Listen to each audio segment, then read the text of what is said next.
Okay, Girly Pop Society. Today we had the absolute honor of sitting down with Rachel Fox-Tierney, a legendary midwife here in Northern California. Rachel shares of her journey of becoming her, from going to college, meeting the love of her life at a New Year's Eve party, how romantic. And then she goes into sharing how she became a midwife, birthing her own boys and choosing to do that at home. And then she shares her journey in becoming a midwife, from attending over 750 births and then choosing her current position at the California Birth Center as the clinical director. I'm so excited for you guys to get this episode. It is healing. I am healed. She is a total gift to this earth, and you guys are in for a big treat. We believe a birth story doesn't begin with labor, it begins with her. Welcome to Girly Pop Birth Talks, where we go beyond the delivery room. Each week, we interview a woman just like you and unlike you about her pregnancy, her birth, and also her becoming, and what led her to the most transformative experience of her life. So grab a drink, a snack, and cozy up, because around here we go from laughing 1 minute to crying the next. As we listen to the stories that shape us. Because birth isn't just about babies. It's about the women who rise in the process. All right. Rachel Fox-Tierney, welcome to Girly Pop Birth Talks. Thank you so much for having me here. You're like kind of the icon of this town. I don't know about that, but I know thank about you that. It's kind of a huge deal. Well, I appreciate being here. And yeah, I love you guys. I just got back from Japan. So I have a little present for you guys. Oh my gosh. And so this is just, my son lives in Nara, where they have all these deer in the park. And so these are just some little cookies, a little treat for you guys. Oh my and gosh. Congratulations, because this is a very Japanese thing to do, to bring a gift. Oh my gosh. And so I wanted to bring a little gift to you guys. You know, we're huge gift people. Well, We'll have you back again just to receive another gift. All right. Well, we'll see what adventure I go on and bring a Yes. gift next time. Well, So, I'll be enjoying my enjoy. dear cookies. Absolutely. Thank you so much, Rachel. So welcome. Thank you. Will you please introduce yourself to our millions and millions of fans? Absolutely. I mean, there's so many different ways to introduce myself. But I am Rachel Fox-Tierney. I have been a midwife in this community for a couple of decades. I have 2 grown children who were born at home. My older one, Aiden, my younger one, Duncan, and they're 27, 24, and been with my husband since 1992, sort of 1991. Oh, Story. Can't wait to hear more about that. Yeah. Okay, well, I want to go back to 1970. Yes. Baby Rachel. Bring us back to that. Like, tell us about your childhood. Tell us about all the things. Yeah, absolutely. So, in thinking about the birth world in 1970, the C-section rate was like 7%. Wow. Breech birth was considered a variation of normal. Wow. It was a different time. So, my mother was born and raised in Ireland. She was born at home. So my generation, when, she and her sisters came to this country, they started having babies in hospitals. But prior to that, my whole matrilineal line birthed at home. So I was the first generation that was birthed in a hospital. But, when immigrants come to a new country, and also culturally at the time, you just fall in line with what folks do. She did not know she was pregnant with me until she was like 4 months, because we don't have morning sickness. So neither one of us, I didn't have morning sickness. She didn't have morning sickness. So it was really easy to kind of just move along through pregnancy, which I try not to say out loud too much. Very What do you think respectful. that is? I don't know. I think that there are some families that is part of it. I don't have a strong allergic response to a lot of things. And so I'm married to someone whose blood type is compatible with mine. You know, we're both Rh negative, but I have no Only idea. a midwife would say that. But it's kind of a big deal. Yeah. So on your dating profile, Rh negative components only. Hilarious. So I'm not really sure. And then as far as my birth, you know, so my that was a time when dads were not in the hospital with women. So he went off to work, and apparently the neighbor had to bring my mother to the hospital.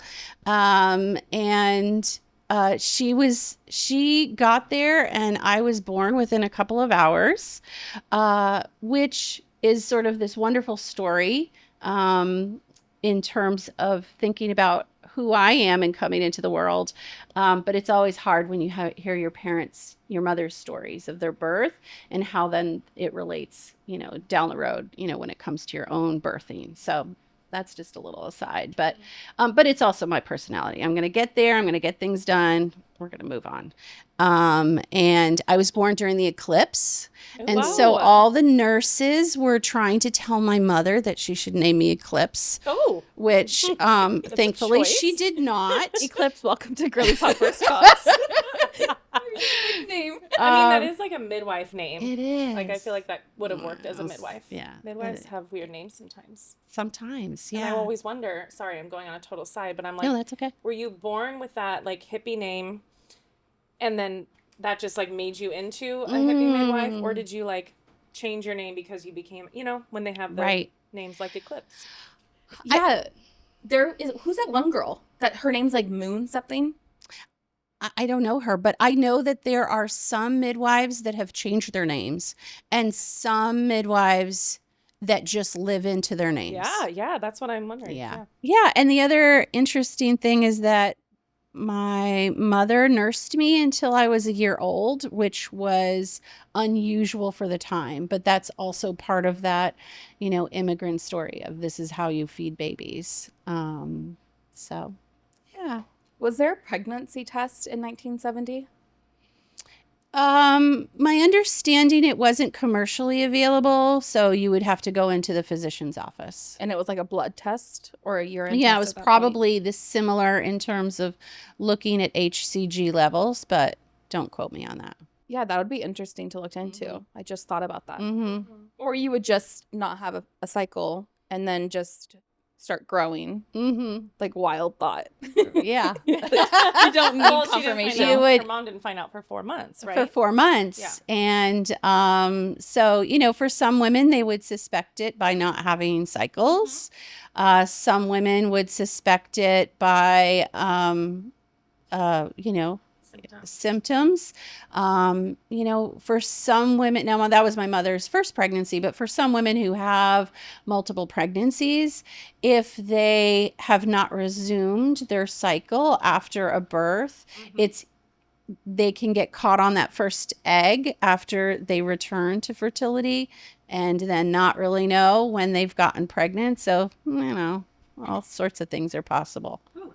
And I've had clients who they discovered and realized that they were pregnant like at about 4 months, about, you know, when they started feeling movement. Oh, yeah. And because they had thought maybe this is just the continuation of not being fertile after having a baby. Yeah. Wow. Could you imagine? I'm like just like baby, and then all of a sudden you feel another I'm feeling baby. Like sick right now thinking about that. She's 4 months. I'm 4 months postpartum, and I'm feeling sick about that. Are you having like phantom kicks right now? We have to pause really quick because I want to see your mocktail. Mocktail. It's a mocktail hour. Okay, awesome. Today have our mocktail. We have a strawberry, watermelon, cranberry. I don't know if watermelon's in there. Just go with it. Today we have a strawberry, cranberry, lime mocktail. Are you ready? Yes. Rachel? Awesome. Oh, I love a fancy drink. Yes. Cheers to episode number 2. Mwah. These are the early days. Cheers, Cheers. ladies. That is delicious. Delish. That's refreshing. Mm-hmm. That's like a second sipper. Mm-hmm. Okay, so you're growing up in the 70s. Mhm. At what point did you learn about like your lineage of these home births? And do you remember when you first started thinking about birth? No, when I was growing up, it wasn't really talked about a ton. And for my grandmother, and that was just considered normal. It wasn't something to be chatted about a whole lot. And then even women didn't really talk about their pregnancies a whole lot. I've talked with my aunt a number of years ago, and she told me about a loss that she had had, and she had never told anyone about this. Wow. And so and this happened in, like, it was in the 70s, late 70s, early 80s. So it was one of those situations people didn't have these conversations, maybe privately, but not a whole lot. So it was different.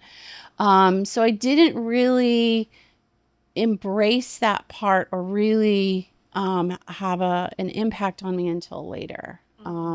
But I think that, once someone asked me, when did you know you wanted to be a midwife, or when did you realize? And my response was intuitively, it was before I had words for it.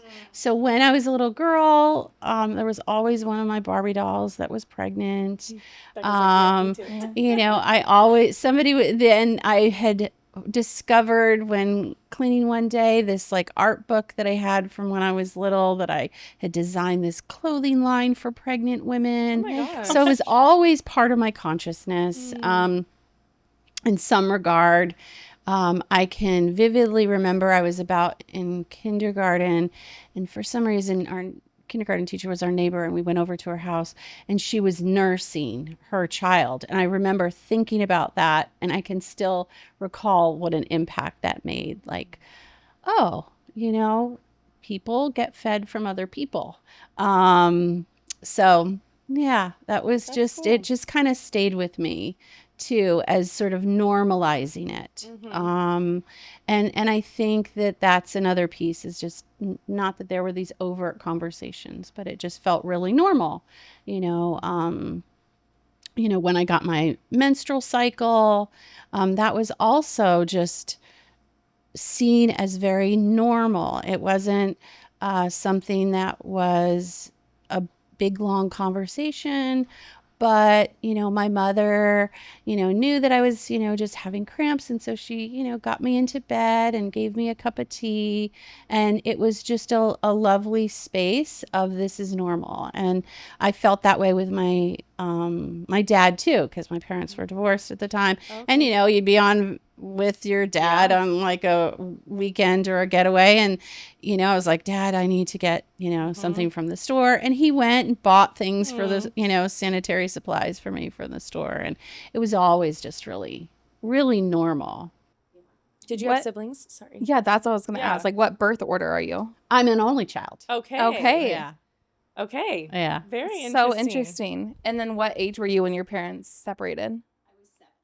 So do you remember them together, or is I do. And they loved each other. I think it was whatever it was, but I knew that they loved me. I knew that they loved each other. But it was, not good for them to be together. And, Where did you grow up? I grew up in Connecticut on the East Coast, and, and then I came to California when I went to college. So I went to UC Davis. Me too. Yay. And I had started out as a genetics major because, I'd always been interested in reproduction. And I was fascinated by that movie from, I think it was from the 70s, The Miracle of Life. It was a Nova special. I can't tell you how many times I watched that. Oh my gosh. So I didn't really think about midwifery or birth. It wasn't really what was on sort of my consciousness at the time.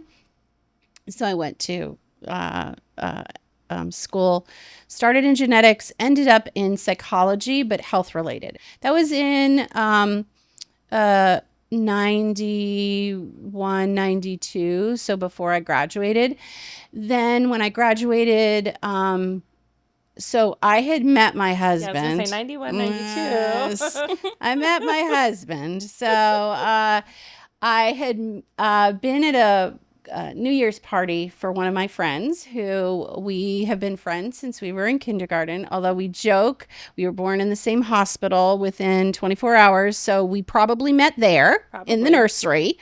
Oh my gosh. and- What if you guys were like twins? And then still talking like that. You're the other one. Let's be the baby. Wait. I'll see you at UC Davis in 25 years.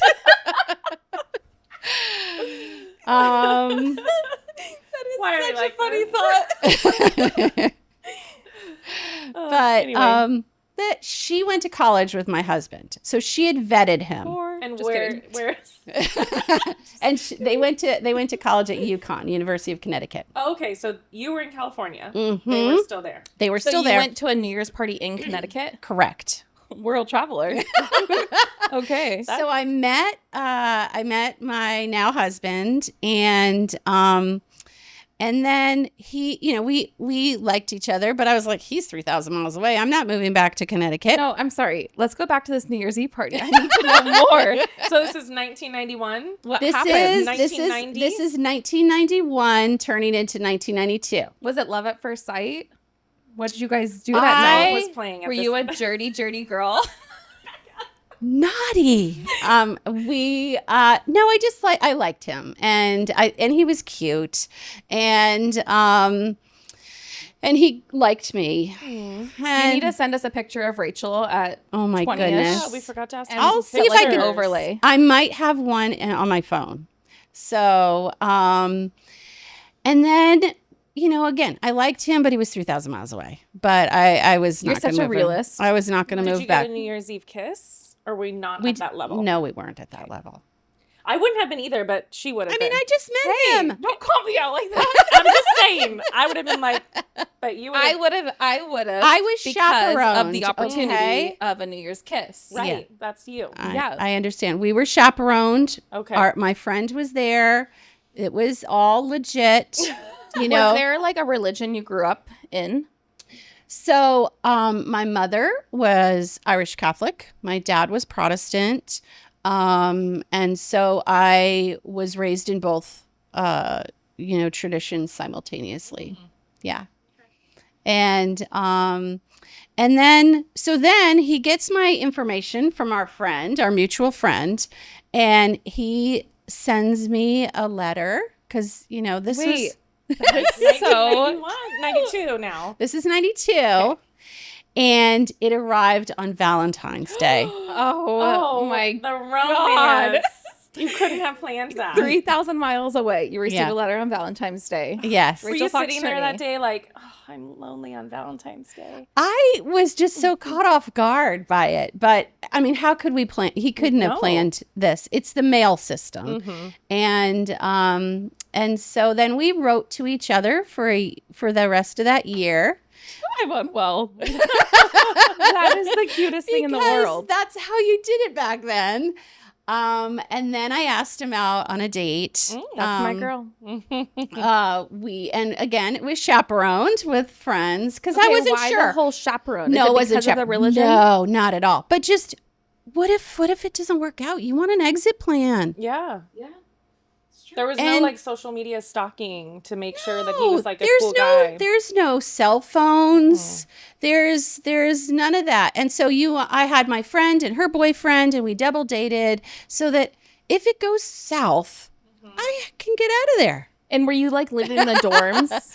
Or Let's see. At that point in time, I was living in an apartment okay. in Davis. Okay, you're writing to each other the rest of the So year. we wrote to each other for the rest of the year. And then, we went out on a date. And I knew on that date that he was going to be the man I was going to marry. And because we had stopped, we were in a parking lot and he helped these older folks, this older couple, with their car. And I knew, okay, that is a good guy. Yeah. And so at that time, I was applying to teach English in Japan, which is where this whole Japan. Oh my gosh. No way. So your son's like a full circle. It is full circle. Wow. I had no idea. Yeah.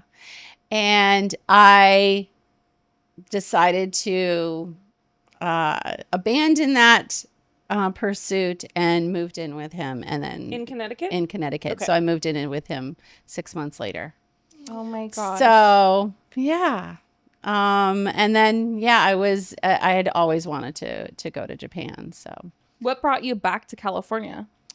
So, I had, been working at Yale doing research, and I found out about midwifery. So there was someone who mentioned the midwifery program, and I can remember talking to them, and it was like the chambers of a lock that clicked, and I was like, oh, that's what I'm supposed to be doing.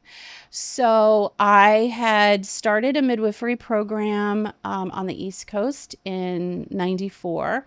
And remember, at that point in time, national certification had only just begun. And so in 93, midwives of our type were starting to be credentialed. What license number are you? In California, I'm 188. Wow. And that was the same time. So here in California, licensure and regulation we got licensed in 93 here. So this is like that early time. It's not, there aren't a ton of schools, there aren't a ton of programs. Most of the midwives at that time were being trained through apprenticeship model. They were doing what's called the portfolio evaluation process through NARM, North American Registry of Midwives, which is a process to evaluate a midwife's education and skills so that she can sit for the exam. It's the same exam that all states who are regulated and regulate midwives of my type, which are direct entry midwives, use today. And there's about 38 states right now that regulate midwives of our type. So when you became a midwife, you got introduced to the idea at Yale. Did Yale have a program? They did. So they have a nurse midwifery program. Okay. So I looked around. I started taking these courses, and a class in Rhode Island with a New Hampshire midwife. All sorts of small world, but it's all close states there together.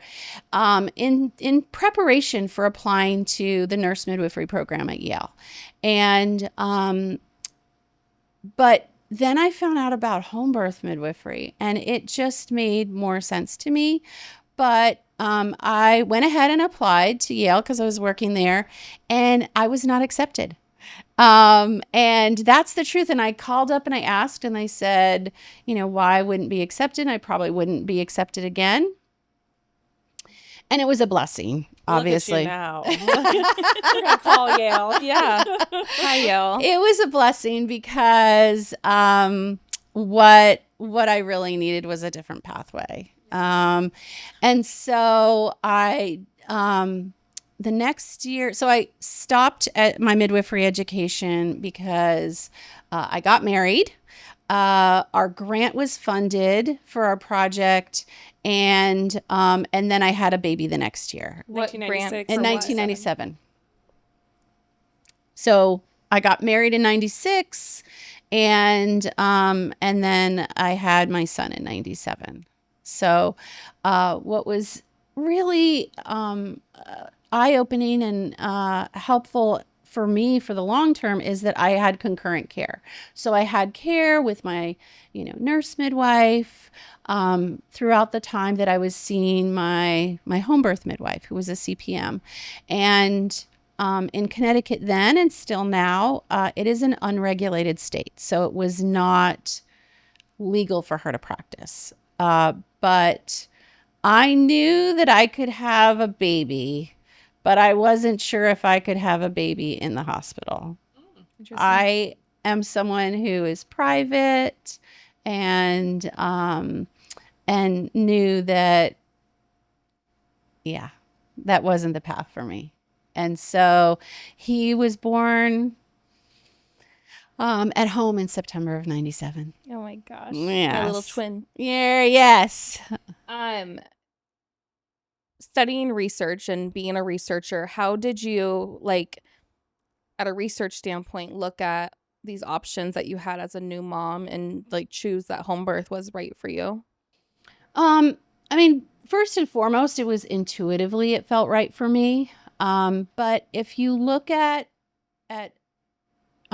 birth in community setting, meaning home and birth center, it makes sense on so many different levels.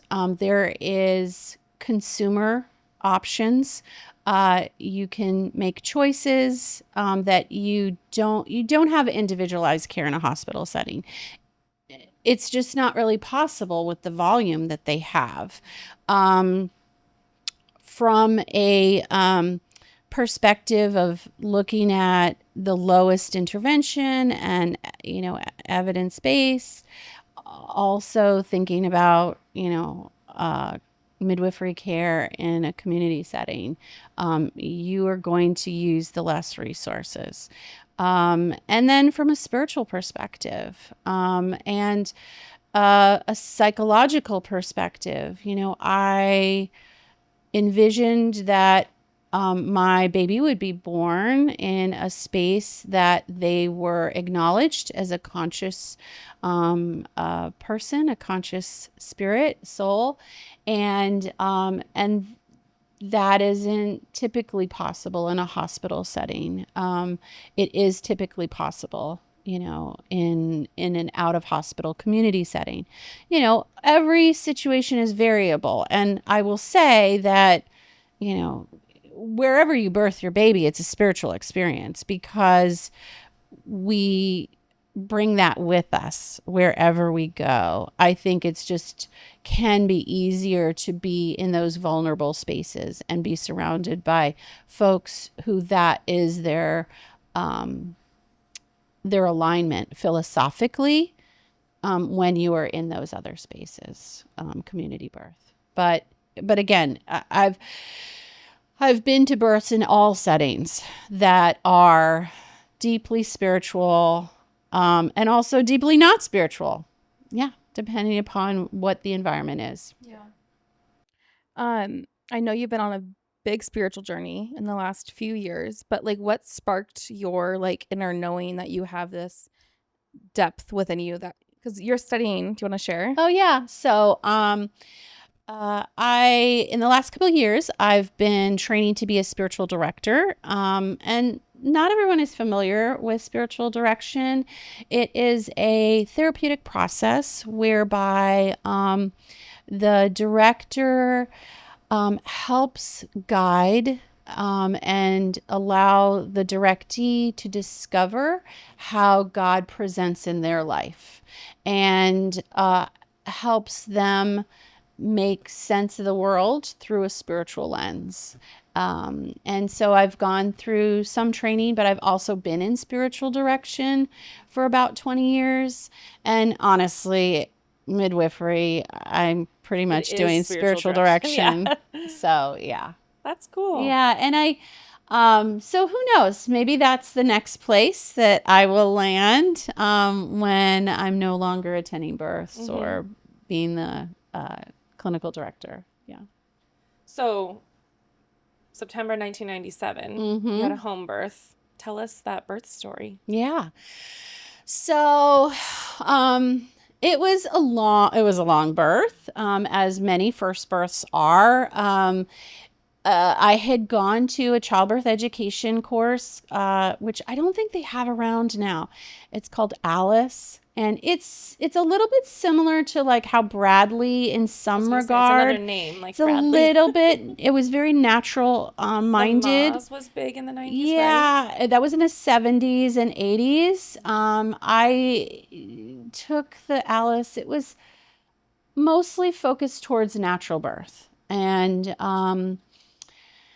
so, but like many first-time moms, I called my midwife probably earlier than I needed to, and labored for quite a bit on my own and with my husband. But she, after calling her numerous times in the night, poor midwife. But you know, we don't know. We need guidance. We need someone to help us through this journey. And when it's our first baby, we have no idea. All of the sensations are new. We don't know our body in the same way because it's doing all kinds of different things. And we are so connected to this little person that we are going to bring into the world that we want to make sure that that we are supported in that and just checking in. Is this okay? So finally, my midwife came in the morning. And I think I was probably 7 centimeters at that time. And then a couple hours later, my dad, who I was really close to, comes. Oh, cool. And the key is that when he got there, I felt the need to put my pants on, put my clothes on. And even though we have a really close relationship, we've always had a super close relationship. There was 2 things. One, he was not in support of my home birth at all, and was concerned, and so, you know, was really harsh. But I wanted him to be there because I love him, and also because I wanted to, you know, kind of show him that, you know, look, I'm okay. But unfortunately, having someone at your birth who isn't in support and aligned with your philosophy will impact the experience. I was going to say, as a midwife, if you were your client, would you have advised her not to invite her dad? I often do. Mm-hmm. Yeah. Would I have said yeah? And would I have listened? Maybe, maybe not. Yeah. Because you don't know. Yeah. You don't really understand. Mm-hmm. So I was hanging out at like 7 to 8 for a long time. Now his head was crooked, so he was asynclitic. So that was impacting the descent a bit. But they were, my midwives were talking about, so there was another midwife that had come, and they were talking about transfer to the hospital. And that was the last thing from my mind. And so, sort of in that time frame, my dad was getting ready. He decided to go. It was like 10 o'clock at night. So he left, and had heard some story. They told me some story. They were talking casually, but I interpreted this as, okay, Rachel, you need to go into the bathroom and break your own water.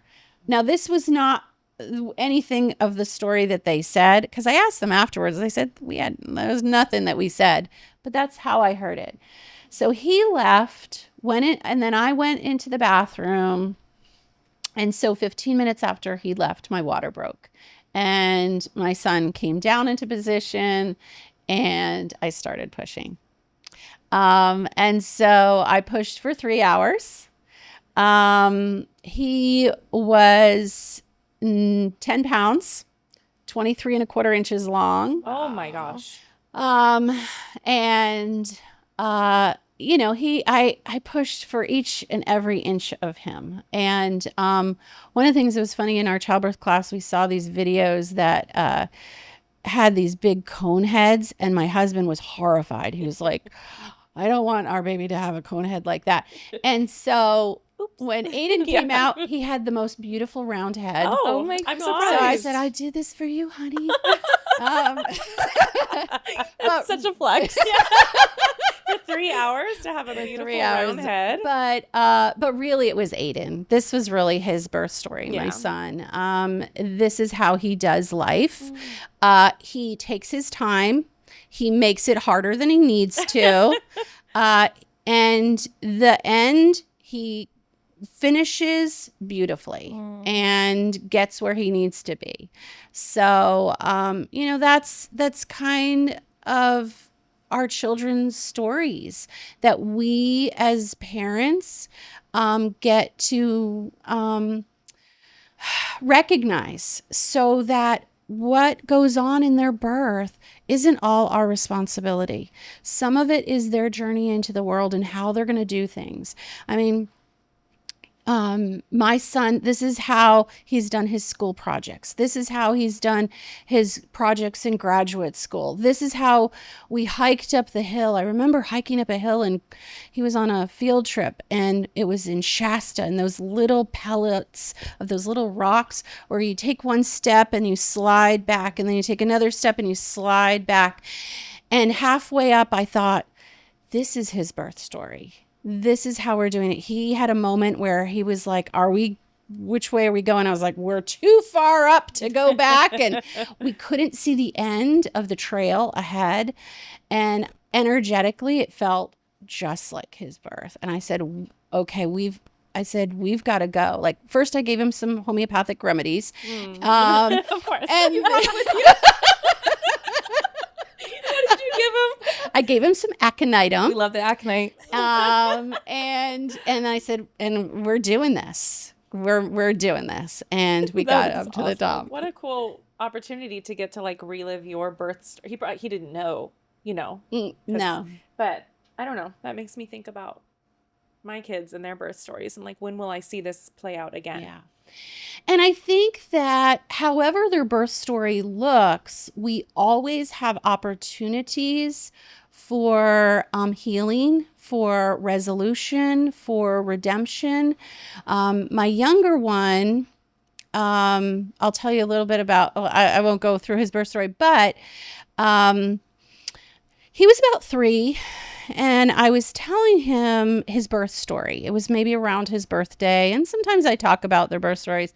They usually are like, we don't need to hear our birth stories anymore.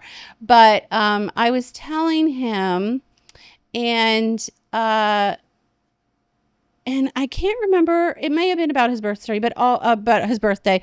But the other piece to know is that at that age, he did not like anything put around his neck. He didn't like anything put around his wrists. And so that meant like there was all these clothes as the second child that he was unwilling to wear. And that was a problem for me.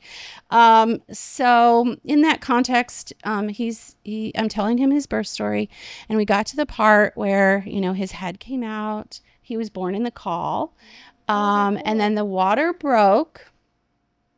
And then I said, yeah, and the water broke. And then he said, yeah. And worms. And That's so cool. and I said, yeah, the cord was around your neck. It was around, and Tosi was unwrapping it, and it was around your neck 4 times, but it was so long. It was 60 inches long, and you had Wow, plenty of oxygen, and you were fine. And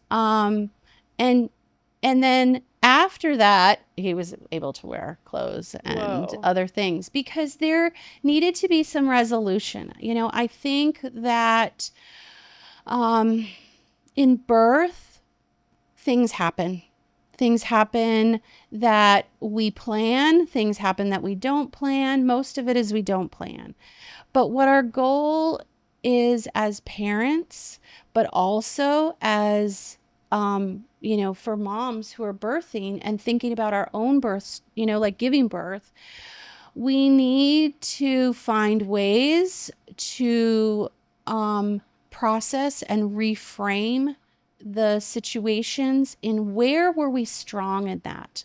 Where were we the survivor? Where were we the the one who was capable and resilient and strong in those birth stories, both our children's birth stories and ours. And so there's always some, even in the most difficult, even in the birth stories that, take our breath away, the stories that are completely 180 from what we have planned. And most of our birth stories are not what we have planned. To find the ways in which we are strong, and to sometimes it means having moments where we retell those birth stories, and maybe in the actual birth story, there were words we wanted to say. There were things we wanted to say to our provider. Maybe there were, or our midwife, our physician, our partner, our baby. Maybe there were things that we wanted to say to ourselves. When we retell those birth stories, we can say those things. We can heal those wounds on a spiritual, emotional, psychological, neurological basis.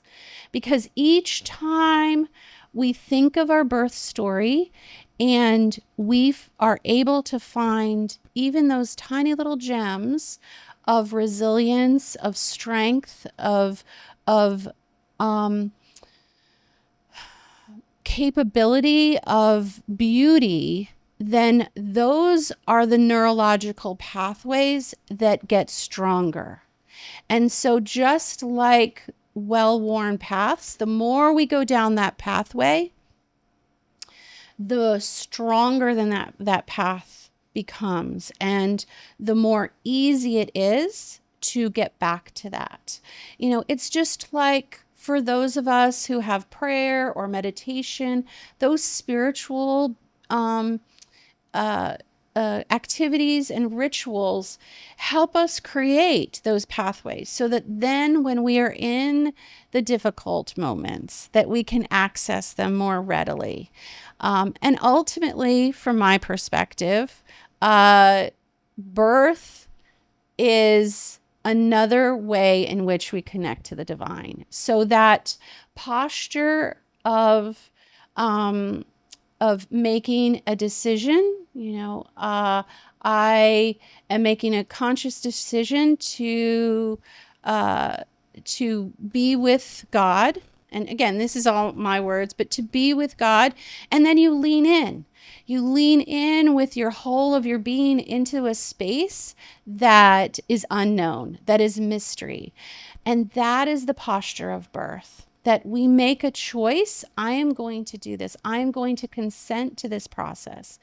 And then I have to lean in. I have to surrender. I have to move into that space with all of my being.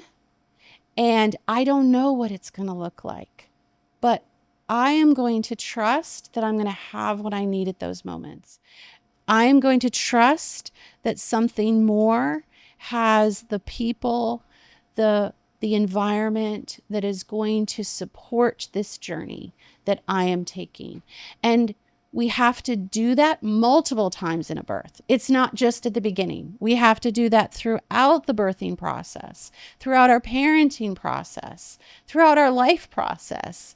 And that is how all of this is intertwined in how I see the world.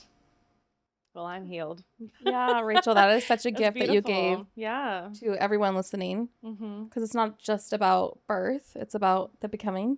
Right. Yeah. And it's a choice in every step we take. And there is no expiration date on healing. We can do this at any point. I have talked to women about their birth stories years after the fact. I remember talking to a mom and a daughter, and the daughter had an experience of birth that was difficult and unexpected. Her Birth. So giving birth to her baby. And her mom was there at a postpartum visit. And then I found out that the birth that this woman had had with her own baby was the same birth Wow. that she had had, that her mother had had with her. And I thought, oh, well, here we go. And I thought, it was wonderful in terms of helping that mom and helping that grandma, but also to be able to acknowledge, that their relationship was whole and intact and loving even after the birth experience, because there is redemption in that. And women of every age can find their strength in the experiences that they have.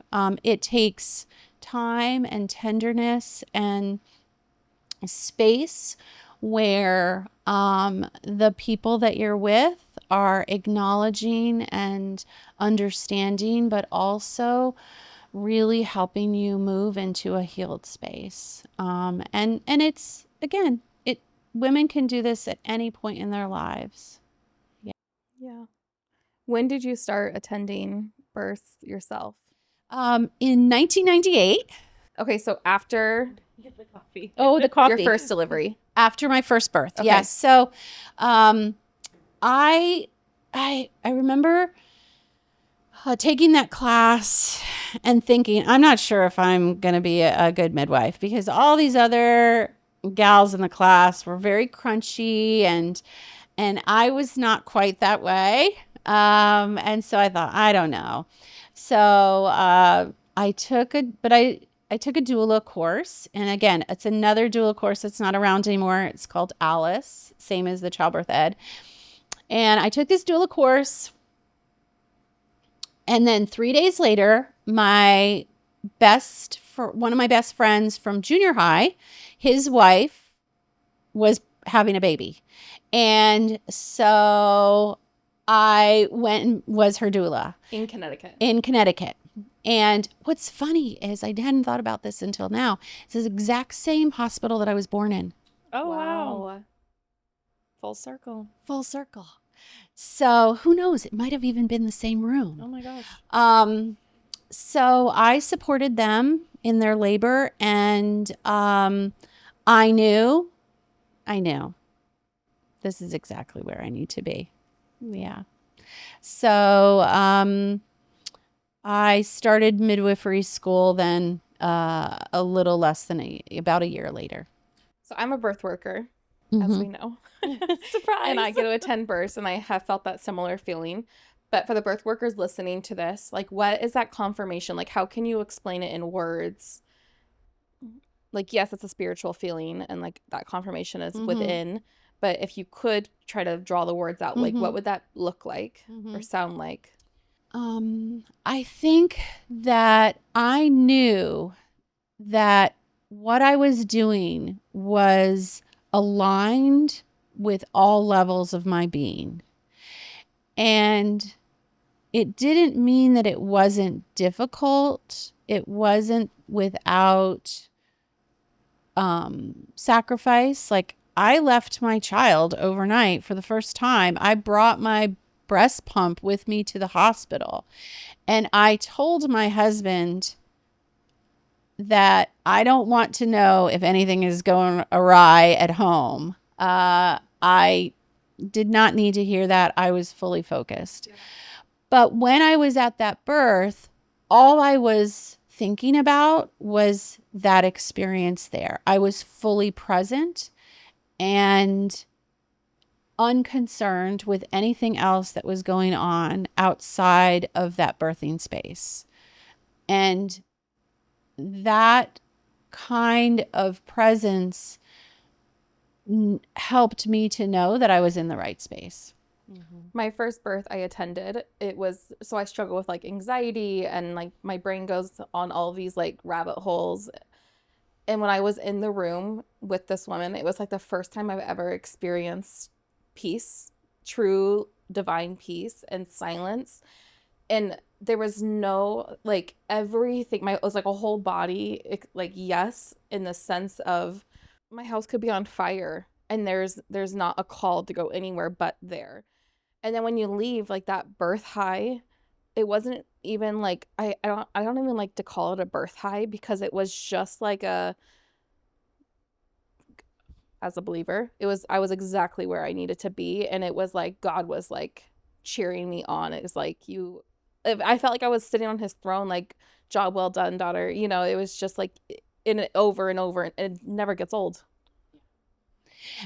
And the wonder never ceases for me. It is amazing to me that babies come out of other people. I can't get over it. I will never get over that. I don't even understand how sometimes. Like, I'll be sitting at like my 175th birth, and I'm like, no, baby's not gonna come out of there. What? Yeah. It is a trip. It is amazing. It is amazing. Yes. And I think that is that piece of trust. But also, I will say, having that clarity of discernment. So one of the pieces for how I am a midwife in the world is that my relationship is to God first and to the client and family second. And what that does is it gives me clarity of discernment so that I can be able to know, is this normal? Is this something that is not normal and needs to be attended to? And I,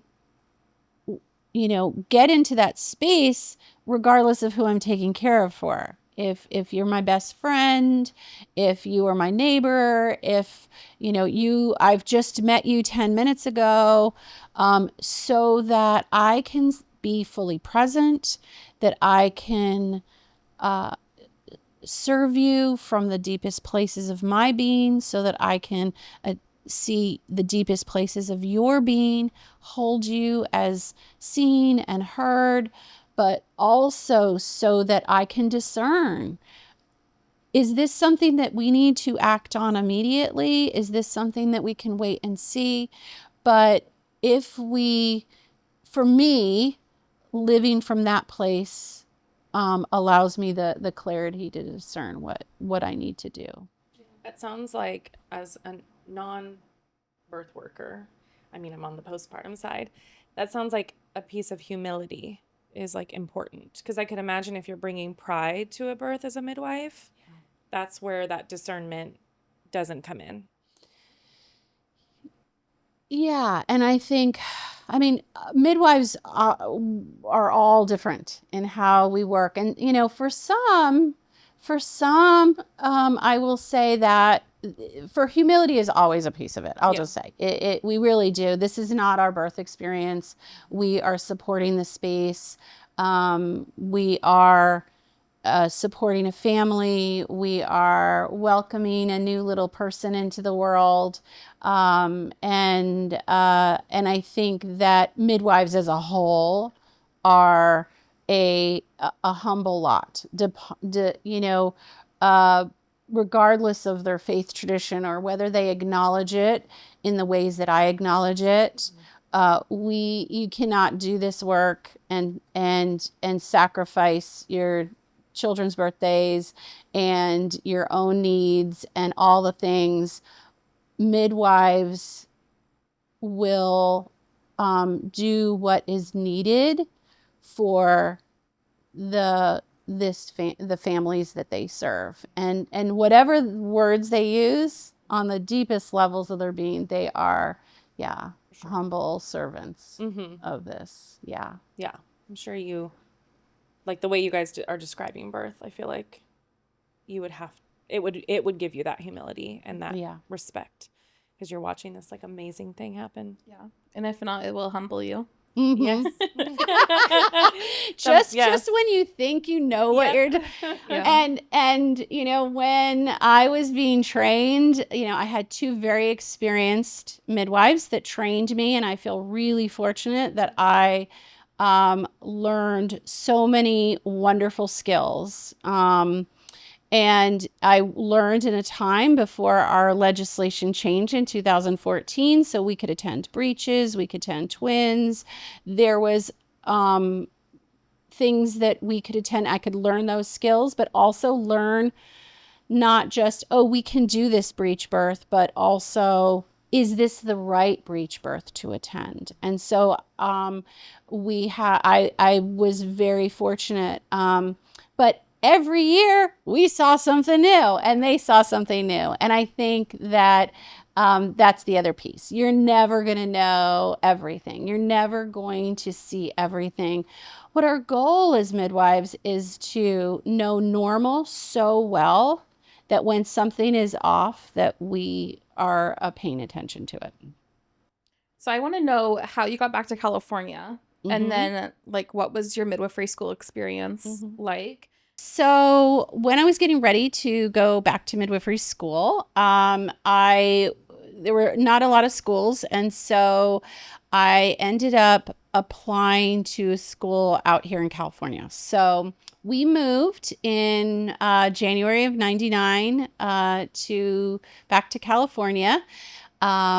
And I started with what was then called, I don't remember what it was called, but now it's called National Midwifery Institute. Okay. And I was starting my, academic part, and then I was babysitting while I was doing my academic part. And the family that I was babysitting for was planning a home birth. And so that's how I met my preceptors. So I started training with them in 2000. I agreed to, be their student, and we all agreed that that was going to be great. My preceptor went on vacation, and while she was on vacation, while I was doing my fertility module, I got pregnant.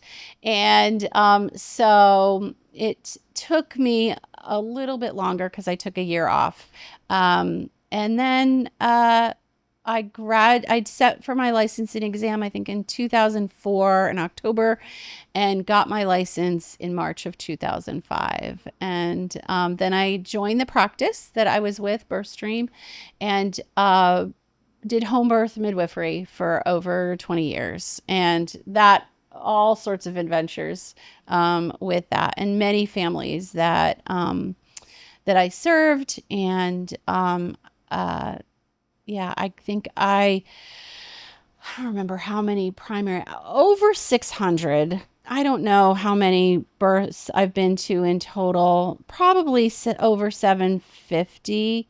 I have to look at my numbers. And then in the fall of 2021, I was offered a job as the clinical director for the California Birth Center. And that took me a little time to discern, because I loved and love being a midwife. But I knew that I had been called to something different.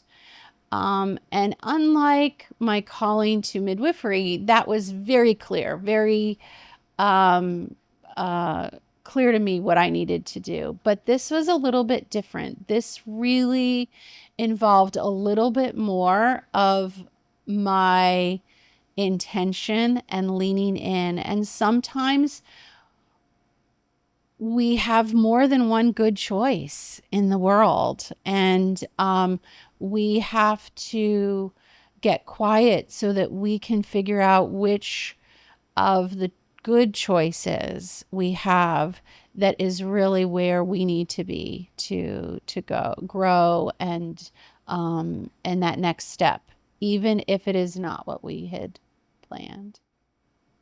Yeah. What is the birth center? Will you explain a little bit about what you guys offer? Who you guys are?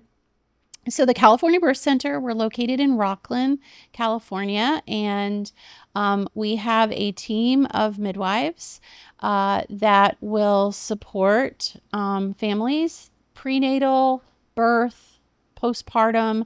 We take care of the babies and the mamas for the first 6 weeks. And we offer a space where women can have natural birth, that women can be supported by midwives who are attending not just to their physical health, but their emotional health.